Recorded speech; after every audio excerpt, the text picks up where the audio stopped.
Amém. Amém, meus irmãos, você pode se assentar nesse momento. Nós louvamos a Deus pela sua vida, louvamos a Deus pela sua família. E quando nós falamos em oração, nós estamos falando em coisa séria, meus irmãos.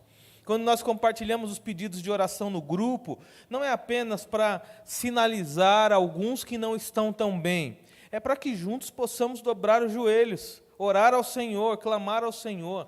A palavra do Senhor nos diz no livro de Jeremias: buscar-me-eis e me achareis, quando me buscardes de todo o vosso coração.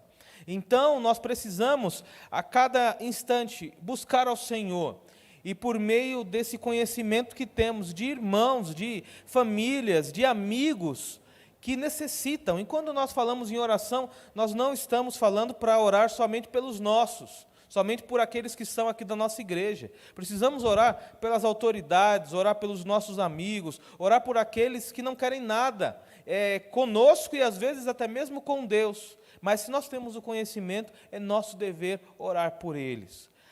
Jesus, ele propriamente ensinou os discípulos a orar pelos seus amigos e pelos seus inimigos também. O apóstolo Paulo, ao escrever a carta de Tessalonicenses, disse: orai sem cessar. Então vamos, acreditando nessa realidade, nessa verdade, sempre orarmos ao Senhor e pedindo a Ele a graça e a misericórdia. Meus amados, só lembrando de alguns avisos rápidos que envolvem nossa igreja, envolve a sua participação, o seu envolvimento. Nós voltamos ontem, já voltou a estrutura do TB Jovem, grupo de jovens que se reúnem aqui todos os sábados. Então, sábado que vem haverá o TB Jovem, então jovens aí se motivem uns aos outros, convidem outros, estejam juntos aqui para terem esse tempo de edificação. Queremos lembrar também que o culto de quarta-feira já está no ambiente presencial, então você pode vir quarta-feira às 20 horas e nós estaremos aqui juntos, orando, clamando ao Senhor. Às vezes você está a caminho, voltando do trabalho, pode parar aqui, pode vir, ter esse tempo de oração. E caso você não consiga, você ainda tem a opção de acompanhar pela internet, tá bom? Então, quarta-feira às 20 horas, o nosso culto de oração. E domingo, pela manhã, às 9, nós temos aí a nossa escola bíblica. Tem sido uma bênção. Temos falado sobre a igreja, sobre os fundamentos da igreja, sobre o que Deus fala acerca da igreja.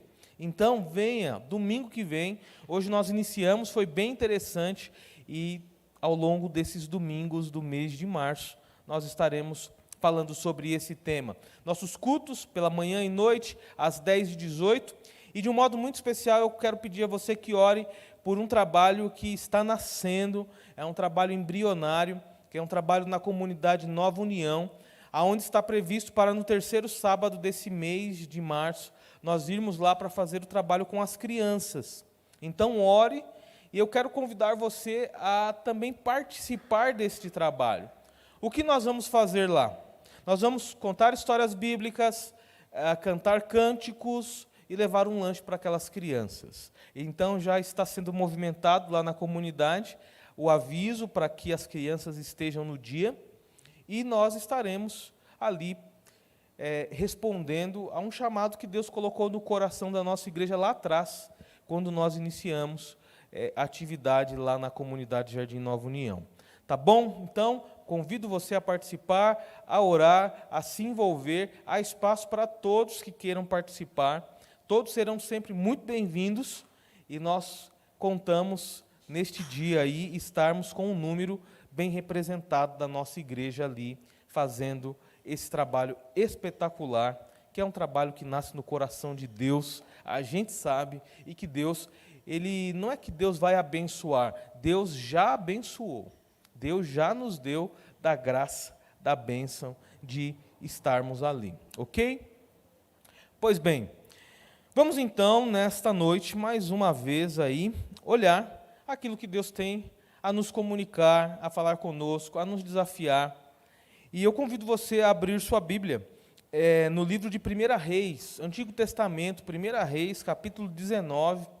1 Reis, capítulo 19, está aí, são livros do Antigo Testamento que contam a história dos reis de Israel, conta a história de reis que acertaram, de reis que erraram, de pessoas que obedeceram, de pessoas que desobedeceram, e retrata muito bem a realidade nossa, a nossa realidade humana, porque nós não acertamos sempre, também nós não erramos sempre, mas nós estamos nesse processo, que é um processo de recondução à imagem principal, que é a imagem de Jesus. 1 Reis, capítulo 19, nós vamos ver aqui essa realidade justamente de Elias, né? 1 Reis, capítulo 19, a partir do versículo 8, falando sobre Elias, esse homem que foi usado ali de forma extraordinária em meio a um povo para levar uma boa notícia, uma má notícia, para ser querido e para ser também mal visto por alguns que estavam ali ao seu redor. A partir do versículo 8, capítulo 19, diz assim: Levantou-se, pois, comeu e bebeu, e com a força daquela comida caminhou 40 dias e 40 noites até Horebe, o monte de Deus. E ali entrou numa caverna e passou ali a noite, e eis que a palavra do Senhor veio a ele e lhe disse: Que fazes aqui, Elias? E ele disse: Tenho sido muito zeloso pelo Senhor, Deus dos exércitos, porque os filhos de Israel deixaram a tua aliança, derrubaram os teus altares, mataram os teus profetas a espadas, e só eu fiquei e buscam a minha vida para tirarem também. Deus lhe disse: Sai para fora e põe-se neste monte perante o Senhor. E eis que passava o Senhor, como também um grande e forte vento que fendia os montes e quebrava as penhas diante do Senhor. Porém o Senhor não estava no vento. E depois do vento, um terremoto.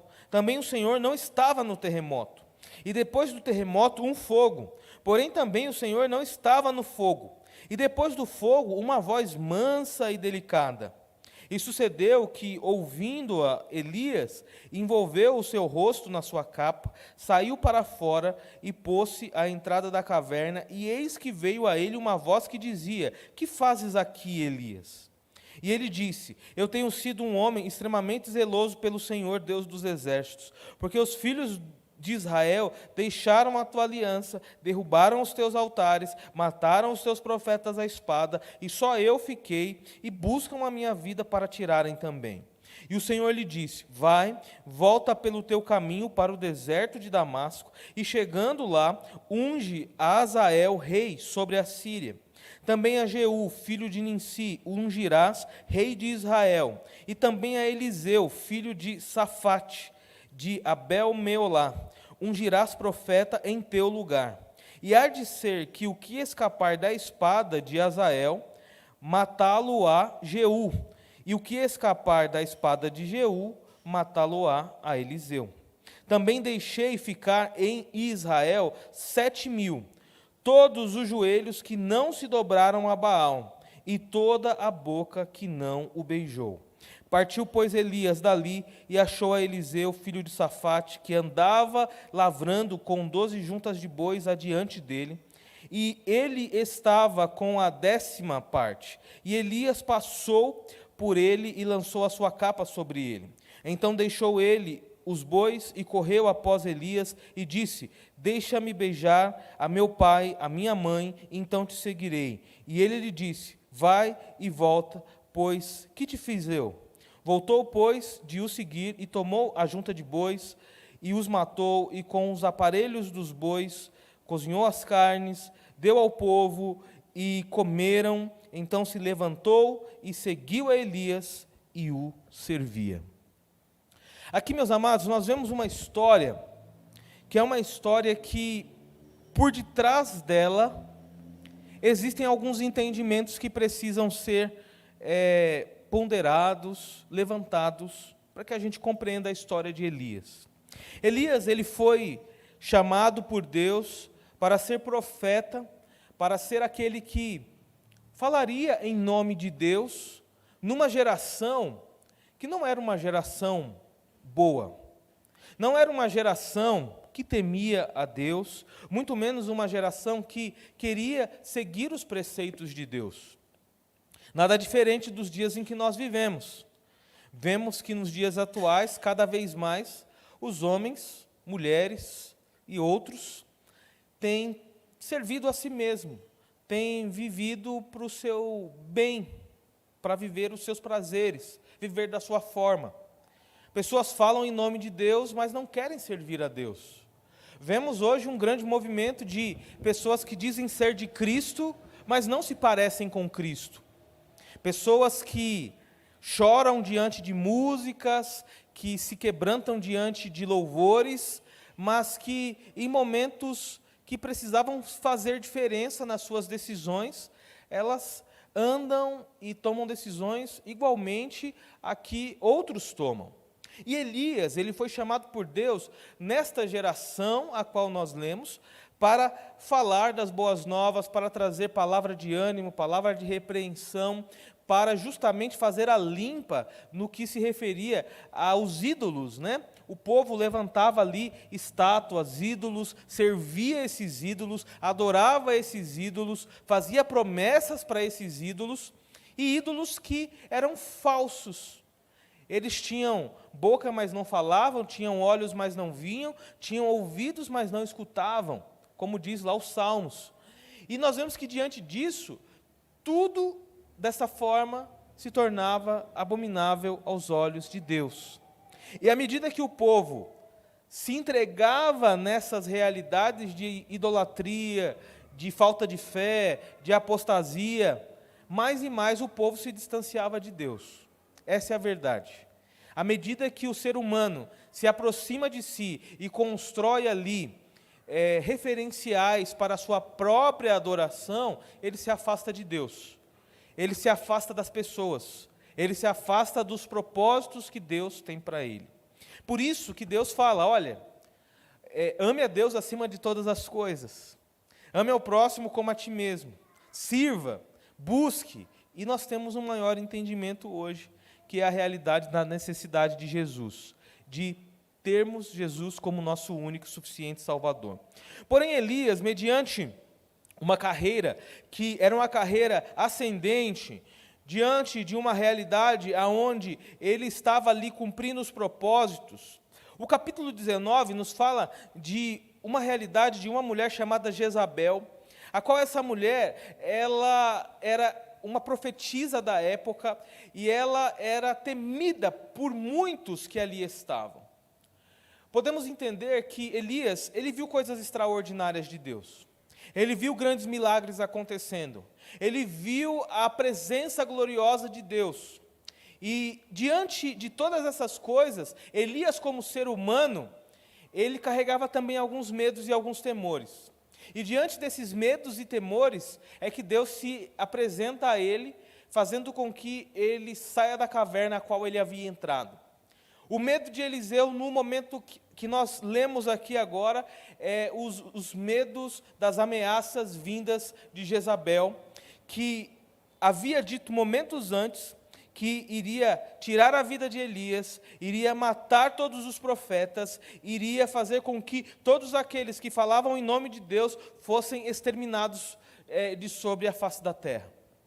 Veja que, em um momento, nós encontramos Elias ali, vislumbrando coisas extraordinárias, vendo coisas que até então não havia visto, orando para que não chovesse, orando para que chovesse. Tudo isso nós vemos no ministério, num ministério a qual era um ministério que tinha as marcas de Deus. Mas diante de uma ameaça que veio através de uma mulher chamada Jezabel, temida, uma mulher má, uma mulher que não buscava a presença de Deus, uma mulher guiada por ídolos, Elias se amedrontou. Elias se acovardou, e o caminho que ele encontrou para fugir desse problema foi ir para uma caverna, se esconder. A pergunta que surge a nós é justamente qual seria a nossa atitude mediante tal ameaça. O que nós faríamos?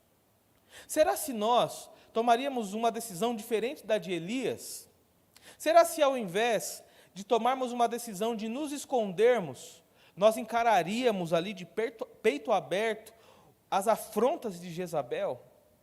Será se diante de palavras que falavam, os profetas serão mortos, os profetas não podem mais falar em nome de Deus, nós continuaríamos falando em nome de Deus? Eu acredito que Elias, ele retrata muito bem o que somos como seres humanos.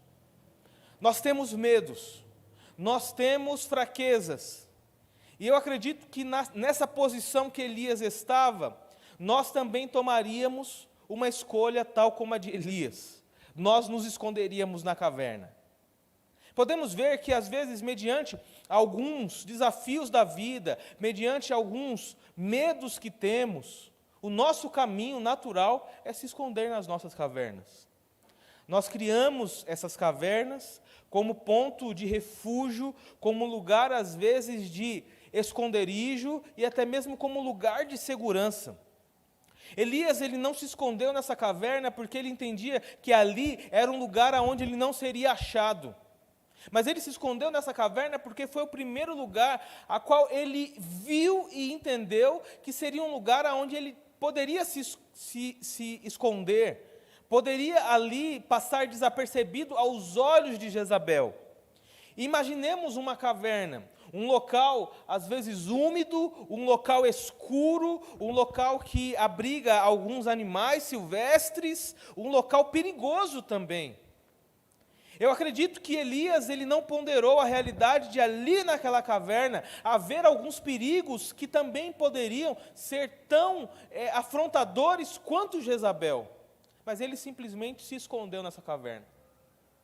E isso, meus amados, retrata muito da nossa realidade, da nossa constituição, porque por vezes nós também criamos nossas cavernas, nós nos escondemos, nós fugimos dos problemas, nós não queremos encarar a realidade da vida, e existem problemas na nossa vida que não tem como pular, nós precisamos encarar de frente.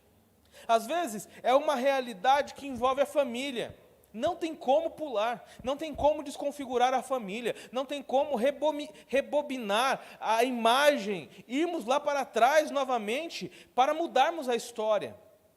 Precisamos encarar os problemas que existem. Às vezes o problema que está diante de nós é um problema que foi causado por nós mesmos, às vezes uma desavença, às vezes um desencontro com alguma pessoa, às vezes é o problema que outros estão gerando conosco, e nós sabemos que quando nós cruzamos com determinadas pessoas, aquelas pessoas não querem o nosso bem, elas olham com um olhar egoísta, elas querem causar situações para que possamos cair, elas querem o nosso mal, elas querem que, de alguma forma, nós sejamos prejudicados, mas não tem como, nós temos que encarar o problema de frente. Eu fico imaginando, às vezes, em realidades onde não tem como fugir. Imagina no trabalho, você tem lá alguém com quem você trabalha, que existe um problema entre você e ela, entre ela e você, mas o ambiente não coloca vocês num lugar diferente um do outro. Você tem que passar por ela todo dia, você tem que dar bom dia, você tem que dar boa tarde, você tem que estar ali próximo, e às vezes a gente até pula, não dá bom dia, não dá boa tarde, mas a pessoa está ali. O problema é real. E precisamos encará-lo. Às vezes a realidade é de um problema que está dentro de nós, no nosso coração. E de alguma forma nós tentamos pular por cima dele. Às vezes é a ira, às vezes é a arrogância, por vezes a soberba, às vezes nós somos até ignorantes no nosso trato, não perdoamos, não queremos amar as pessoas que estão à nossa volta. Tudo isso são situações dentro do nosso coração que precisam ser encaradas de frente. Porque a ira, ela não vai causar danos naquele com quem nós estamos irados, mas o primeiro que vai ser danificado será o nosso coração. Se eu tenho algo com a Adriana e eu não quero perdoar a Adriana, não é a Adriana que estará sendo fragilizada pela minha falta de perdão, sou eu mesmo. porque isso vai gerar dentro de mim angústia, raiva, pensamentos maliciosos, pensamentos perversos. Veja bem, existem problemas que nós precisamos encarar de frente, não tem como fugir, e assim como Elias, nós nos refugiamos em cavernas. Às vezes eu mudo o banco para não sentar do lado da Adriana, às vezes eu passo do outro lado da calçada para não falar com a Roseane, às vezes eu saio mais cedo de casa e volto mais tarde porque eu não quero ter diálogo com a minha esposa, com a Tati, e o problema continua. E qual que é a solução para resolver esses problemas? Elias tinha um problema, e este problema estava justamente na fala de Jezabel. E o versículo 1 do capítulo 19 diz assim: E Acabe fez saber a Jezabel tudo quanto Elias havia feito, e como totalmente matara todos os profetas à espada. Então Jezabel mandou um mensageiro a Elias a dizer-lhe: Assim me façam os deuses, e outro tanto, se de certo amanhã, a esta hora, não puser a tua vida como a de um deles. A mensagem de Jezabel era justamente assim: olha, amanhã, daqui 24 horas, nessa mesma hora que eu estou falando aqui, você vai estar morto, assim como você matou os profetas, assim como você matou os falsos profetas. Elias, juntamente com outros que eram ali impelidos por Deus, fizeram a lição de casa. Destruíram os altares, tiraram os falsos profetas, limparam o espaço. Mas eles não estavam fazendo por si, eles estavam fazendo através da orientação recebida de Deus, de que aquilo estava totalmente contra os propósitos de Deus. E aí nós vemos que Jezabel, ela leva em conta essa realidade, ela fala: da mesma forma que você fez, eu vou fazer com você, você vai morrer, Elias. Veja que diante dessa mensagem, quando envolve a vida, muitos temores chegam diante de nós.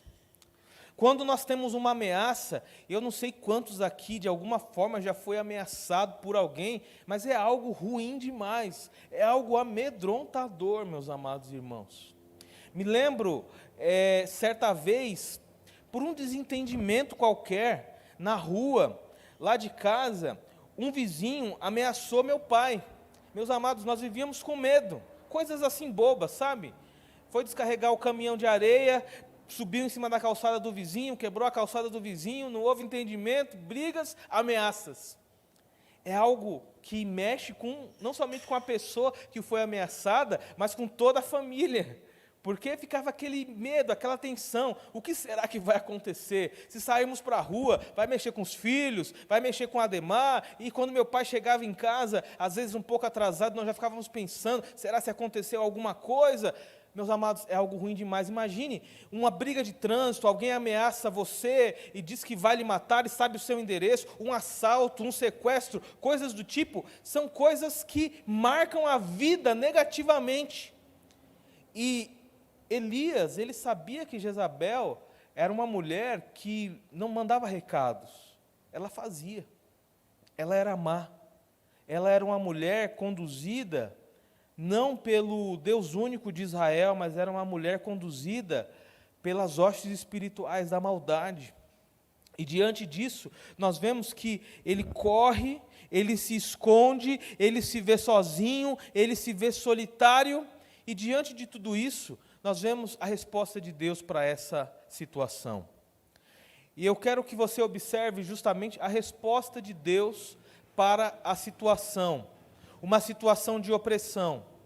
Talvez você, nessa noite, pode ser esse que, de alguma forma, você está na caverna também. Ou você está pensando em ir para a caverna. Ou você já passou pela caverna, já saiu dela, e ainda carrega consigo alguns traumas, alguns medos. E a fala de Deus para Elias, para corrigir justamente essa realidade, é a fala de que Deus está no controle. Deus está no controle. E, a princípio, Deus, ele se manifesta a Elias de formas extraordinárias. Deus dá uma ordem a Elias: vai para a frente da caverna e fique ali aguardando, porque você verá, você receberá da minha instrução, você conseguirá ter a minha presença ali. E diz que algumas coisas aconteceram. O texto bíblico nos fala acerca de algumas realidades e fala que primeiro passou um grande vendaval. Um vento estonteante que fazia com que as árvores elas abrissem caminho no meio delas, de tão forte que o vento era. E aí nós vemos que Deus ele se manifesta ali de uma forma aonde ele mostra que ele é aquele que tem todo o poder para movimentar, ele é aquele que sopra onde quer, ele é aquele que, ao mesmo tempo em que nós não vemos, nós sentimos e percebemos que ele está entre nós. Assim como o oxigênio, que nós não conseguimos aqui ver as moléculas de oxigênio, ou como o vento que bate em nossos rostos quando estamos caminhando, é assim a presença de Deus. Nós não vemos, mas nós sentimos. E ali na frente da caverna, mostra que esse grande vendaval, ele foi visto por Elias, e aquilo, de alguma forma, trouxe a ele uma nova visão do que estava fora da caverna. Mas não somente isso, diz que também depois do vento veio um grande terremoto. E esse grande terremoto, eu acredito que as estruturas que estavam ali próximos a Elias, todas as estruturas se mexeram, inclusive a caverna, fendida na rocha.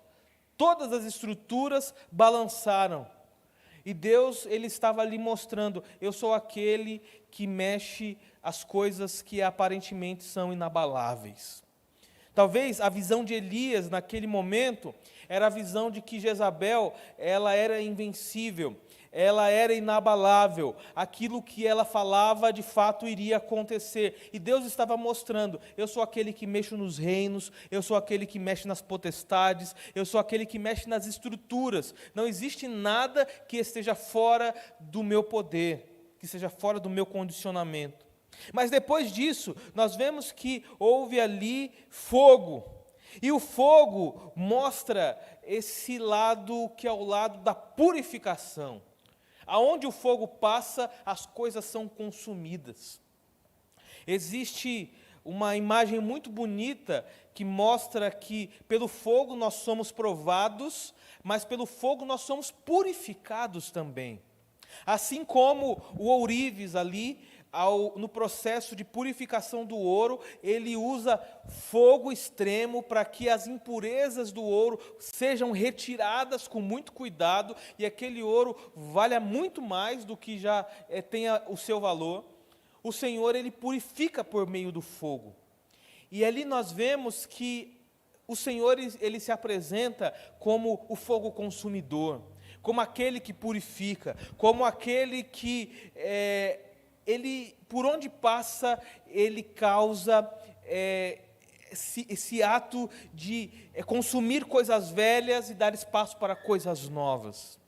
Então veja que esses elementos sobrenaturais, mas elementos que têm a ver com a natureza. Vemos a realidade do vento, vemos a realidade dos terremotos, vemos a realidade do fogo, tudo isso para, de alguma forma, trazer a representatividade de que Deus estava com Elias. Elias não estava sozinho. Elias não estava à mercê. Elias não estava encurralado. Deus estava ali. E a palavra de Deus, ela é muito assim precisa quando nos mostra que Elias tentou ver Deus no vento, e ele não conseguiu ver Deus no vento. Elias tentou ver Deus no terremoto, mas ele não conseguiu ver Deus no terremoto. Elias tentou ver Deus no fogo, mas ele não conseguiu ver Deus no fogo. E até que, daqui a pouco, surge uma mansa e delicada voz. Olha que coisa maravilhosa, meus amados irmãos. O nosso Deus, ele tem uma voz mansa, ele tem uma voz delicada. Ele é fogo, ele é terremoto, ele é tempestade, mas ele tem uma doce voz que fala aos nossos corações. Às vezes nós criamos aquela imagem de um Deus que só pune, só briga, é áspero, é duro. Mas não, aqui nós vemos Deus se apresentando com uma doce, mansa e delicada voz. E eu acredito que nesse momento, Elias, ele consegue perceber Deus. O versículo 13 diz que sucedeu que, ouvindo Elias, ele envolveu seu rosto na capa, saiu para fora, foi para a entrada da caverna, e a voz ali começou a dizer a ele: por que você está nessa caverna? Por que você está nessa caverna?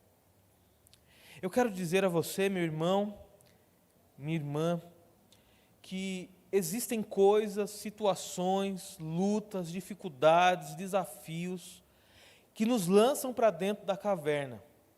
Como seres humanos, nós nos refugiamos, nos escondemos, às vezes tentamos não lidar de frente com determinados problemas, e isso não nos torna fracos, esquecidos aos olhos de Deus, mas mostra que, assim como Elias, nós dependemos, necessitamos, carecemos da intervenção de Deus.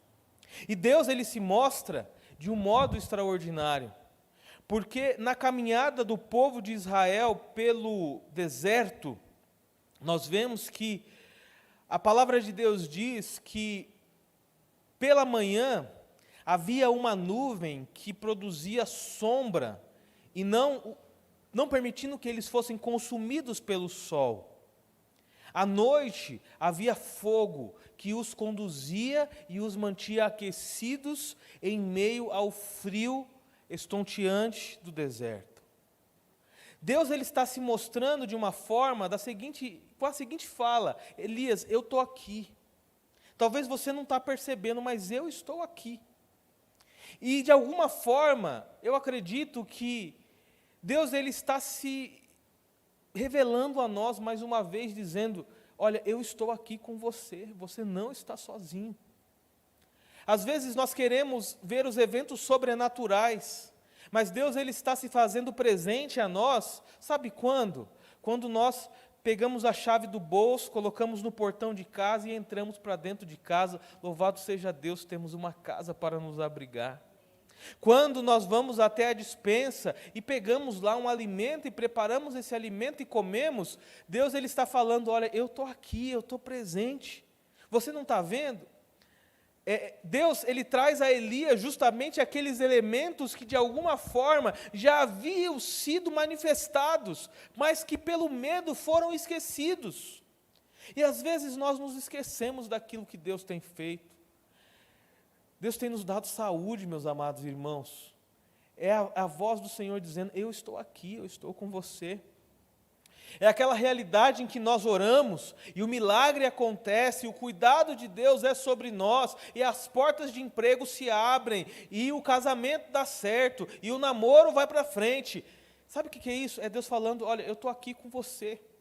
Eu estou respondendo às tuas orações, as tuas orações foram ouvidas, as tuas orações, elas chegaram até o meu trono e eu estou respondendo-as. É quando nós abrimos o nosso guarda-roupa e nós perguntamos: com que roupa eu vou hoje? Olha só, poder de escolha, multiplicidade de cores, tamanhos, modelos, e nós perguntamos: com que roupa eu vou hoje? E às vezes, diante de tudo isso, nós falamos: eu não tenho roupa, né? Eu não tenho roupa para ir para tal lugar. E está lá tudo, e Deus falando: eu estou aqui, eu estou presente. Então nós vemos que Deus, ele se manifesta, ele se revela através de alguns elementos que na história de Israel, no povo de Israel já eram visíveis, e Deus falando a Elias: sai da caverna, porque na caverna não é o seu lugar.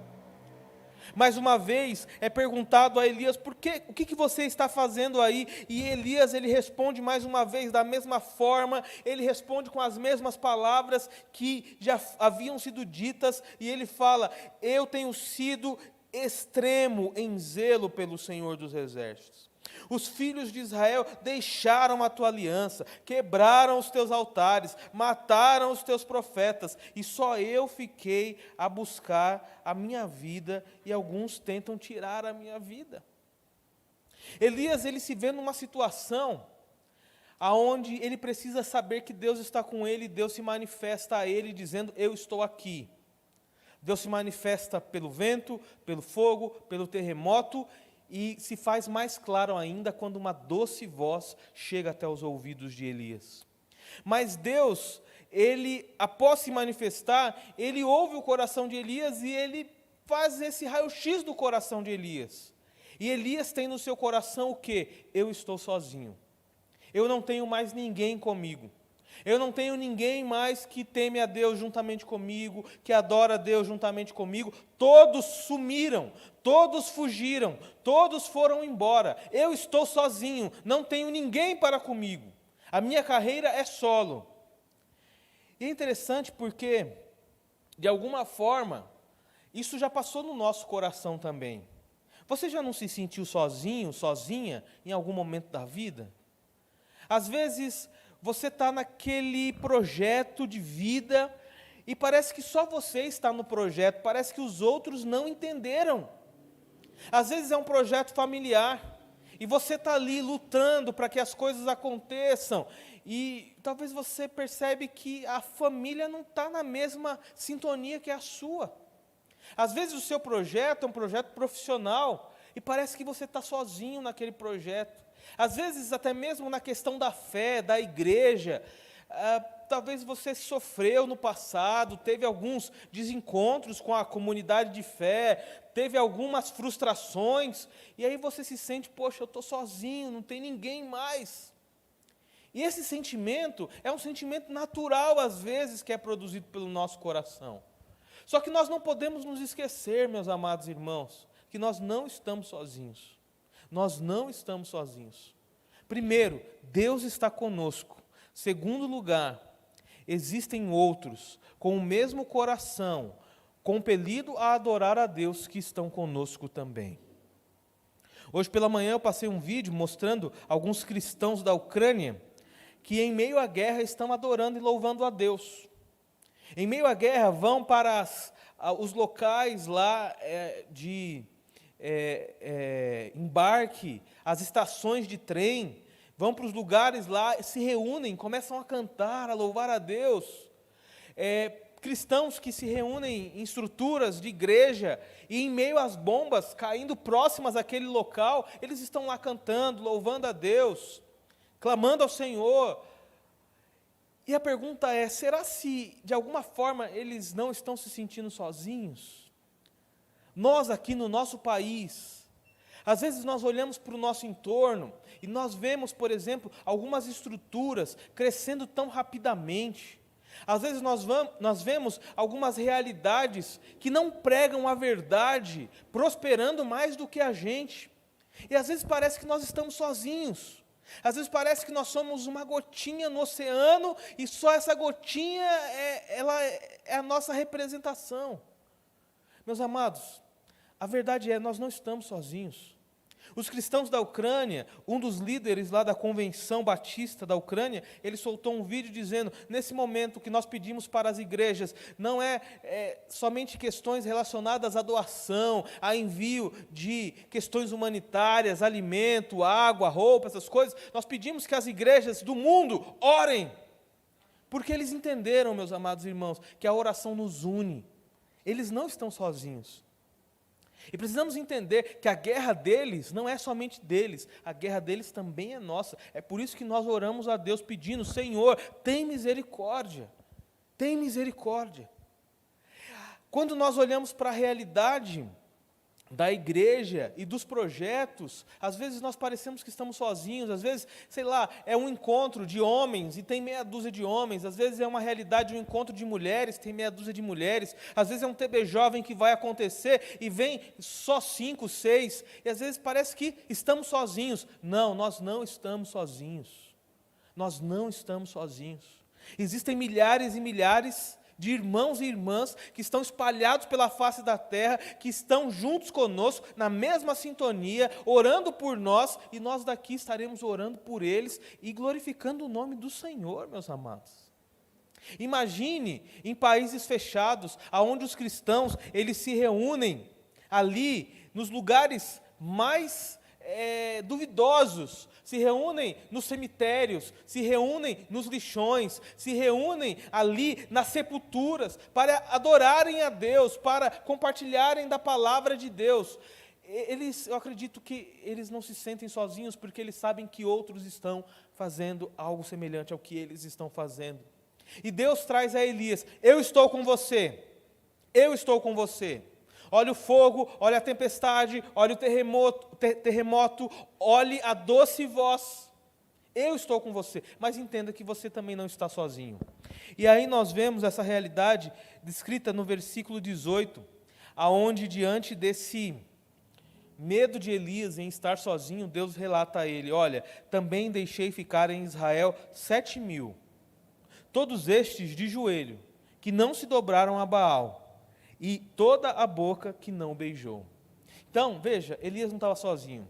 Tinha mais 7.000 homens, assim como Elias, que estavam de joelhos, clamando a Deus, que não se dobraram a Baal, que não se dobraram aos falsos ídolos, aos falsos profetas, e estavam na mesma situação, na mesma sintonia, no mesmo objetivo que o de Elias. Eu quero dizer para você que talvez a sua luta, você tenha pensado que você esteja sozinho. Eu quero dizer para você, você não está sozinho. Existem outros muitos irmãos, irmãs, pessoas queridas que estão vivendo o mesmo momento que você está vivendo. Eu me recordo, e eu trago sempre esses exemplos, porque foram exemplos que eu vivi. A realidade do meu pai, por exemplo, quando nós soubemos que ele estava com um câncer, e que esse câncer era um câncer raro assim, chamado mieloma múltiplo, um câncer que ataca muitos brasileiros, mas em virtude de outros cânceres, era um câncer raro. E aí, nosso momento ali, a gente se perguntava, por que com o pai? Por que com ele? E em alguns momentos parecia que aquilo só tinha atacado ele. Essa era a nossa percepção. Até nós chegarmos no hospital, lá no Brigadeiro, e quando passamos pela porta, nós encontramos centenas de famílias com familiares vivendo na mesma situação que meu pai. Alguns que haviam acabado de descobrir, outros que já estavam há anos de tratamento, outros que já haviam rescindido o problema, estavam vivendo, fazendo seus tratamentos, quimioterapia e tudo mais. Mas naquele momento, sabe o que veio no meu coração? Deus falando: vocês não estão sozinhos. Existem outros nessa luta. E por mais que os seus olhos não estejam vendo, existe um grupo de cientistas, médicos e pesquisadores que estão trabalhando arduamente para descobrir como melhorar a vida desses que têm esse tipo de doença. E nos corredores e nas consultas, nós nos deparávamos com essas pessoas que estavam ali estudando pacientes para prover melhorias. Talvez daqui a 30, 40, 50 anos, essa realidade da doença que levou meu pai, ela seja uma realidade que vai ser controlada. Mas a verdade é, o que os meus olhos não estão vendo, Deus está mostrando, você não está sozinho. E às vezes a gente pensa, problema financeiro, é só lá em casa que tem falta de dinheiro. Não é. Tem outros lares que tem problema financeiro. Às vezes, atrito no casamento, é só lá em casa que tem atrito no casamento. Não, outros lares também têm seus atritos, têm suas desavenças, têm seus desencontros.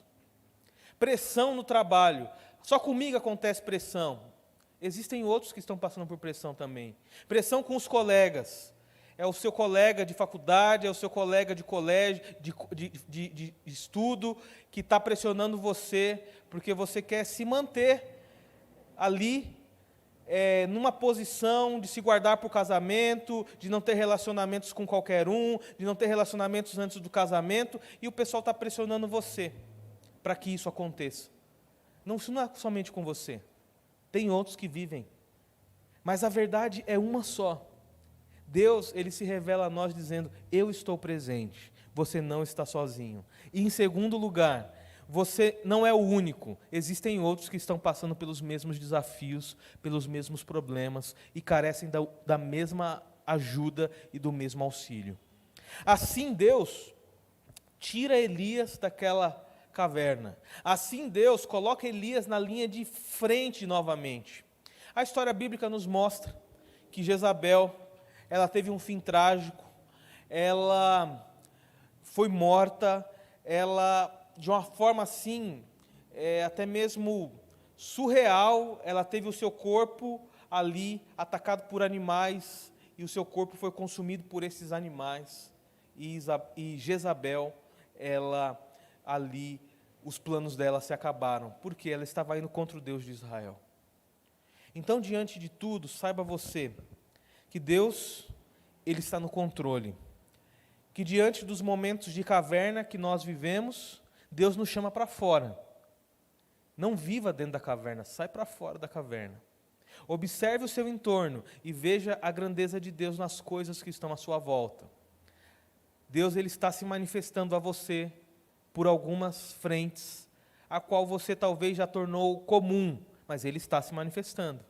Ele está dando vida, saúde, alimento, vestimenta, livramentos, meios, contatos, pessoas, família. E por último, entenda que você não está sozinho nessa. Existem outros que passam pelos mesmos problemas que os seus, existem outros que já venceram situações como essas, e Deus está dizendo que você também, por meio dele, será um vencedor. A caverna não é o seu lugar. A caverna não era o lugar para Elias. O lugar dele era fora da caverna e não dentro dela. Que Deus nos ajude, meus amados. Que Deus continue nos trazendo para fora dessa caverna. Porque eu digo que não foi uma vez ou duas que eu entrei dentro dela. Às vezes eu também me sinto só. Às vezes eu me sinto que eu estou fazendo as coisas e só eu estou fazendo. E Deus, Ele destaca diante de mim falando, você não está sozinho. Tem gente fazendo também. Tem gente que está com você. Hoje mesmo, quando saí de casa, a gente sempre tem um ritmo aqui de trabalho, juntamente com o Hélio. Ele chega um pouco antes, liga os equipamentos, prepara algumas coisas. Quando eu chego, eu faço a outra parte. E hoje nós saímos um pouco atrasado de casa. Quando eu saí de casa, acendeu a luzinha lá do combustível, eu tive que parar no posto e vim com a Tati rápido, porque a mente era, precisamos ligar a câmera, precisamos ligar o ar-condicionado, precisamos ligar os equipamentos, precisamos abrir as portas. E quando eu chego aqui, de uma forma muito especial, Deus, Ele acalma o meu coração. Estava a Roberta, estava a Sara aqui, o ar-condicionado já estava ligado, os projetores já estavam ligados, os microfones já estavam ligados. Sabe, meus irmãos, então é o quê? É Deus falando, não é só você, tem gente que está na mesma sintonia, não é? E elas estavam temerosas também, que elas falaram assim, pastor, eu pensei que ninguém ia chegar, era 5:45, não tinha ninguém aqui, e daqui a pouco Deus começou a trazer os irmãos, e eu creio que acalmou o coração delas também. Então veja, essa é a ação de Deus. Eu sei que o Hélio está lá na casa dele agora, bem provavelmente assistindo esse culto, e Deus tem acalmado o coração dele, porque Deus está falando que tem outros juntamente com Ele nessa caminhada. Deus nos tira para fora da caverna e nos dá uma vida bonita, colorida, extraordinária. Que Deus abençoe você, meu irmão. Que Deus abençoe você grandemente e que você possa viver certamente esse cuidado do Senhor sobre sua vida. Eu quero orar por você nesse momento. Eu quero nessa noite, mais uma vez, convidar a você que de alguma forma teve o coração desafiado por meio dessa palavra bíblica, por meio do texto que lemos. O Espírito Santo falou algo ao seu coração, desafiou você, talvez essa realidade da caverna, talvez você esteja pensando em entrar, ou está saindo dela, ou está nela.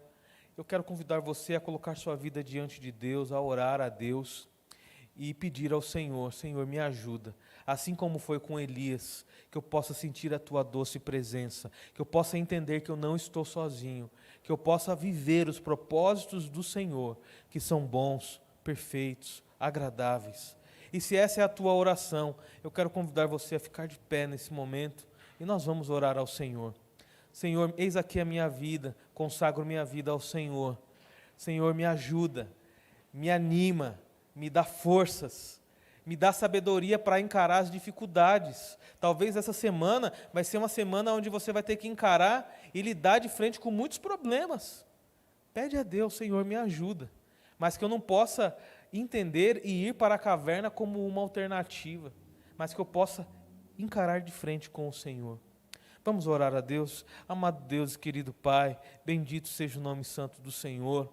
Obrigado, Deus, por esta noite, obrigado por esse tempo, obrigado pela palavra do Senhor que veio de encontro aos nossos corações.